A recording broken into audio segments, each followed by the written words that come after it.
সম্মানিত সুধী দর্শক ও শ্রোতা মণ্ডলী, আপনাদেরকে প্রতিদিনকার মতো জানাই প্রীতি ও শুভেচ্ছা। শুভ দিন।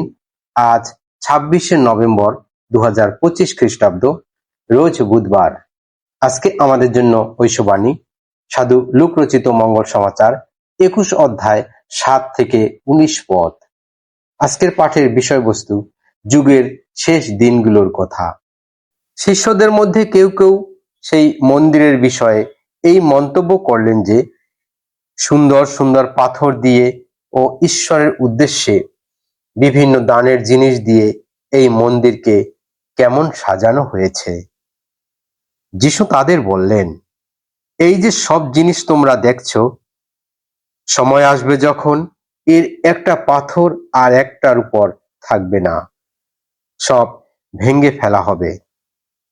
শিষ্যরা তখন যিশুকে জিজ্ঞেস করলেন, গুরু, এসব কখন ঘটবে এবং কি চিহ্ন দেখে বোঝা যাবে এসব ঘটবার সময় এসে গেছে?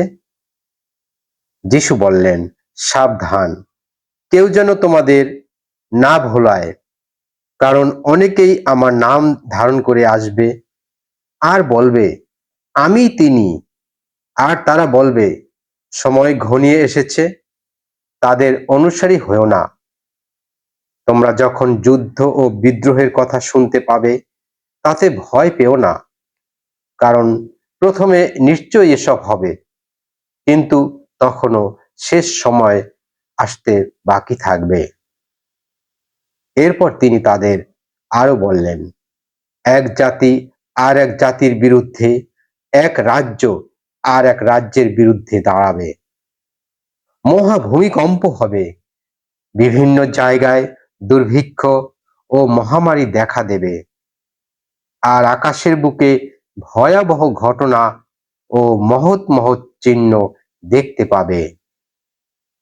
কিন্তু এসব ঘটনা ঘটার আগে তারা তোমাদের গ্রেফতার করবে, তোমাদের প্রতি নির্যাতন করবে, তারা বিচারের জন্য তোমাদের সমাজগৃহে সঁপে দেবে এবং তোমাদের কারাগারে পুরে দেবে।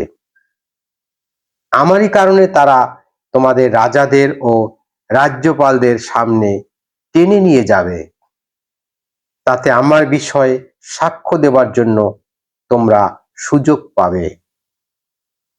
তোমরা মনের দিক থেকে তৈরি থেকো, আত্মপক্ষ সমর্থন করতে তখন কি বলবে, কি জবাবদিহি করবে, তার জন্য চিন্তা করো না, কারণ সেই সময় আমি তোমাদের বুদ্ধি দেব।